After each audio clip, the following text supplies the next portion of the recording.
Students, आज के इस ज़बरदस्त वीडियो में हम बात करने वाले हैं कि ट्वेल्थ के बाद सॉफ्टवेयर इंजीनियर कैसे बने। आफ्टर ट्वेल्थ आप एक सॉफ्टवेयर इंजीनियर किस तरीके से बन सकते हैं, कौन सा कोर्स करना होगा, एडमिशन प्रोसेस क्या होगा और उसकी फ़ीस स्ट्रक्चर क्या होगी, यानी कि उस कोर्स को करने में फ़ीस कितनी लगेगी। इन सभी चीज़ों के बारे में बहुत अच्छे तरीके से बात करेंगे, बहुत अच्छे तरीके से एक्सप्लेन करेंगे।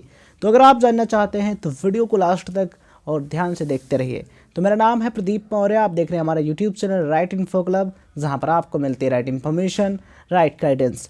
चलिए आज के इस ज़बरदस्त वीडियो की शुरुआत करते हैं और सभी चीज़ें बहुत अच्छे तरीके से आपको बताते हैं। सबसे पहले हम बात करते हैं कोर्सेज की, यानी कि वो कौन कौन से कोर्सेज हैं जिन्हें करने के बाद आप एक सॉफ्टवेयर इंजीनियर बन सकते हैं, as a software engineer career बना सकते हैं। तो देखिए, 2 टाइप्स के कोर्सेज अवेलेबल हैं, एक तो डिप्लोमा कोर्सेज, दूसरे डिग्री कोर्सेज, राइट। सबसे पहले हम बात कर लेते हैं डिप्लोमा कोर्सेज की। तो आप कंप्यूटर साइंस या फिर इंफॉर्मेशन टेक्नोलॉजी यानी कि कंप्यूटर साइंस एंड इंजीनियरिंग में आप डिप्लोमा कर सकते हैं, या फिर आप आईटी में डिप्लोमा कर सकते हैं। देखिए, अगर हम बात करें ड्यूरेशन की, तो अगर आप without lateral entry diploma course करते हैं तो ये 3 साल में कंप्लीट होता है। यानी कि अगर आप आफ्टर ट्वेल्थ रेगुलर एंट्री लेते हैं डिप्लोमा में, पॉलिटेक्निक कोर्स करते हैं तो 3 साल में कंप्लीट होता है। अगर आप लेटरल एंट्री के थ्रू डिप्लोमा कोर्स करते हैं तो ये 2 साल में कंप्लीट हो जाता है, राइट। तो हमने ड्यूरेशन की भी बात कर ली है। तो अगर आप इंटरेस्टेड हैं तो diploma in computer science and engineering या फिर डिप्लोमा इन इंफॉर्मेशन टेक्नोलॉजी का कोर्स कर सकते हैं और सॉफ्टवेयर इंजीनियर बन सकते हैं, राइट। अब हम बात करते हैं डिग्री कोर्सेज की। देखिए, आफ्टर ट्वेल्थ आप बीटेक या फिर बी कोर्स कर सकते हैं। बीटेक का फुल फॉर्म होता है बैचलर ऑफ टेक्नोलॉजी और बी का फुल फॉर्म होता है बैचलर ऑफ इंजीनियरिंग, राइट। ये इंजीनियरिंग बैचलर डिग्री कोर्स है, यानी कि अंडर ग्रेजुएट डिग्री कोर्स हैं। इनकी ड्यूरेशन जो है वो 4 साल की होती है, यानी कि ये जो कोर्स हैं ये 4 ईयर्स में कंप्लीट होते हैं, राइट। सेमेस्टर्स की बात की जाए तो इनमें टोटल 8 सेमेस्टर्स होते हैं, यानी कि कुल 8 सेमेस्टर होते हैं। तो आप इंफॉर्मेशन टेक्नोलॉजी यानी कि आईटी में बीटेक कर सकते हैं या फिर बी कर सकते हैं, या फिर आप कंप्यूटर साइंस इंजीनियरिंग में बीटेक या फिर बी कर सकते हैं और कोर्स कंप्लीट करने के बाद एक सॉफ्टवेयर इंजीनियर बन सकते हैं, राइट। तो ये तो रही कोर्सेज की बात, जिसमें आप इंटरेस्टेड हैं आप उस टाइप का कोर्स कर सकते हैं और एक सॉफ्टवेयर इंजीनियर बन सकते हैं। अब हम बात करते हैं फीस स्ट्रक्चर की। सबसे पहले बात करते हैं डिप्लोमा कोर्स की, यानी कि अगर आप डिप्लोमा कोर्स करते हैं तो फीस कितनी लगेगी।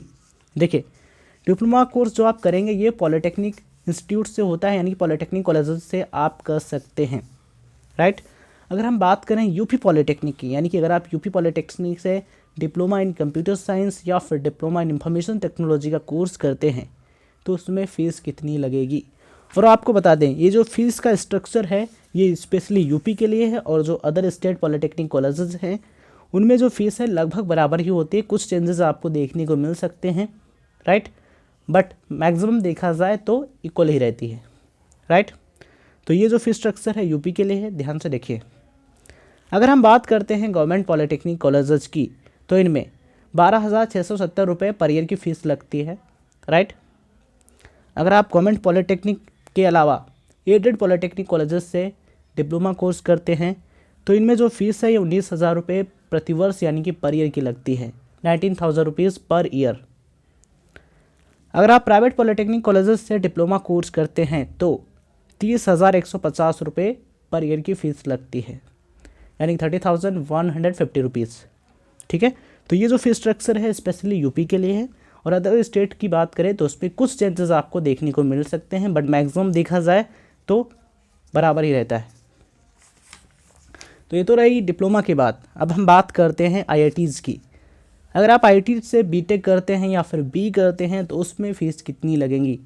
आपको बता दें कि जो फीस है ये अलग अलग आईआईटीज़ में अलग अलग हो सकती हैं, यानी कि आईआईटी टू आईआईटी वैरी कर सकती है, ठीक है। तो मैं आपको अप्रॉक्स बताऊँगा। तो अप्रॉक्स जो फीस है आपकी आईआईटीज़ में ये 1,20,000 रुपीज़ पर सेमेस्टर की हो सकती है, यानी कि 1,20,000 रुपये पर सेमेस्टर की।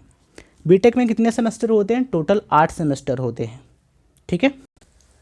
तो इस तरीके से अगर हम बात करें टोटल फीस की, यानी कि टोटल 8 सेमेस्टर्स की फ़ीस की, तो ये अप्रॉक्स 9 to 10 लाख रुपीज़ हो सकती है, राइट। डिपेंड करता है आईआईटी पर कि आप कौन से आईआईटी से बीटेक या फिर वी का कोर्स कर रहे हैं। तो ये जो मैंने फ़ीस आपको बताई है ये एग्जैक्ट नहीं है, ये अप्रॉक्स है, इस चीज़ का ध्यान रखें बिकॉज ये फ़ी जो है वेरी करती है, राइट। अब हम बात करते हैं बीटेक और डिप्लोमा के एंट्रेंस एग्ज़ाम के बारे में, यानी कि आपको प्रवेश किस तरीके से मिलेगा। देखिए, अगर आप डिप्लोमा कोर्स करना चाहते हैं तो उसके लिए आपको जॉइंट एंट्रेंस एग्जामिनेशन देना होता है, यानी कि JEE देना होता है। ये स्टेट लेवल का एग्ज़ाम होता है। अगर आप यूपी से हैं तो आपको जीकअप देना होगा, यानी कि joint entrance examination council Uttar Pradesh का जो एग्ज़ाम है इसको आपको क्लियर करना होगा। देन आप एडमिशन ले सकते पॉलिटेक्निक कॉलेजेस में, राइट। और इसी तरीके से जो अदर स्टेट्स हैं उनमें भी स्टेट लेवल का एंट्रेंस एग्ज़ाम कराया जाता है डिप्लोमा कोर्सेज़ के लिए। तो आप उनको क्लियर करने के बाद एडमिशन ले सकते हैं और डिप्लोमा कंप्लीट कर सकते हैं। अब बात आती है बीटेक या फिर वी की। तो अगर आप आईआईटी JEE एंट्रेंस एग्ज़ाम देते हैं तो आप आईआईटीज़ में एडमिशन ले सकते हैं, एनआईटीज़ में एडमिशन ले सकते हैं और जो अदर प्रेस्टिजियस इंजीनियरिंग कॉलेजेस हैं उनमें एडमिशन ले सकते हैं, ठीक है। तो इसके लिए आपको एंट्रेंस एग्ज़ाम देना पड़ता है जिसका नाम है JEE जॉइंट एंट्रेंस एग्जामिनेशन। ये स्टेट लेवल का नहीं, ये नेशनल लेवल का एंट्रेंस एग्ज़ाम है जिसे NTA यानी कि नेशनल टेस्टिंग एजेंसी कंडक्ट कराती है, राइट। तो ये जो एग्ज़ाम है 2 स्टेजेस में होता है, एक तो मेन और दूसरा एडवांस्ड, ठीक है। तो आपको JEE मेन और एडवांस्ड क्लियर करना होगा। अगर आपको आईआईटीज़ में एडमिशन लेना है तो आपको दोनों ही क्लियर करने होंगे, यानी कि मेन भी क्वालिफाई करना होगा और एडवांस्ड भी। अगर आपको अदर इंजीनियरिंग कॉलेजेस में एडमिशन लेना है तो आप मेन के थ्रू ही एडमिशन ले सकते हैं। बात करते हैं एजुकेशन क्वालिफिकेशन की। अगर आप JEE यानी कि जॉइंट एंट्रेंस एग्जामिनेशन देना चाहते हैं तो उसके लिए 12th पास होना ज़रूरी है, यानी 10+2 एजुकेशन आपकी कंप्लीट होनी चाहिए विद फिजिक्स केमिस्ट्री मैथमेटिक्स, यानी PCM के साथ आपका 12th कंप्लीट होना चाहिए। या फिर आपने diploma in engineering course complete किया है तब भी आप इसके लिए अप्लाई कर सकते हैं, यानी कि अगर आपने पॉलिटेक्निक किया है तो आप इसके लिए अप्लाई कर सकते हैं, ठीक है। बट यहाँ पर आपको ध्यान रखना है, अगर आप IIT JEE में अपीयर होना चाहते हैं तो रेगुलर एंट्री ही आप इसमें अपीयर हो सकते हैं, इसमें आपको लेटरल एंट्री का ऑप्शन नहीं मिलेगा। अगर आप ये सोच रहे होंगे कि हमने पॉलिटेक्निक किया है और पॉलिटेक्निक के बाद अगर मैं IIT JEE क्लियर करता हूँ तो डायरेक्ट सेकेंड ईयर में एडमिशन मिल सकता है बीटेक के, तो ऐसा नहीं है, ठीक है। तो डिप्लोमा के बाद अगर आप JEE का एग्ज़ाम देते हैं तो आप बिल्कुल वैसे ही एडमिशन लेंगे जैसे कि एक 12th वाला कैंडिडेट एडमिशन लेता है, राइट। तो 10+2 अगर आपने कंप्लीट कर लिया फिजिक्स केमिस्ट्री मैथमेटिक्स के साथ तो आप इसके लिए अप्लाई कर सकते हैं। तो इस तरीके से आप सॉफ्टवेयर इंजीनियरिंग का कोर्स कर सकते हैं और 12th के बाद कोर्स कंप्लीट करने के बाद as a software engineer work कर सकते हैं। तो ये रहेगी जर्नी आपकी, ठीक है। तो ये जर्नी आपको बहुत अच्छी तरीके से क्लियर करनी है। सबसे पहली बात, अगर आपने 12th नहीं कंप्लीट किया है तो 12th अच्छे तरीके से कंप्लीट कीजिए, अच्छे मार्क्स लाइए, अच्छे तरीके से पढ़ाई कीजिए और उसके बाद आप एंट्रेंस एग्ज़ाम क्वालिफाई कीजिए, देन एडमिशन लीजिए, बहुत अच्छे तरीके से कोर्स कंप्लीट कीजिए और फिर अपना ज़बरदस्त करियर बनाइए। हमारी तरफ से आपको बहुत बहुत शुभकामनाएं। मेहनत कीजिए, आपको डेफिनेटली एक अच्छा आउटपुट मिलेगा, डेफिनेटली आपको एक अच्छा रिजल्ट मिलेगा।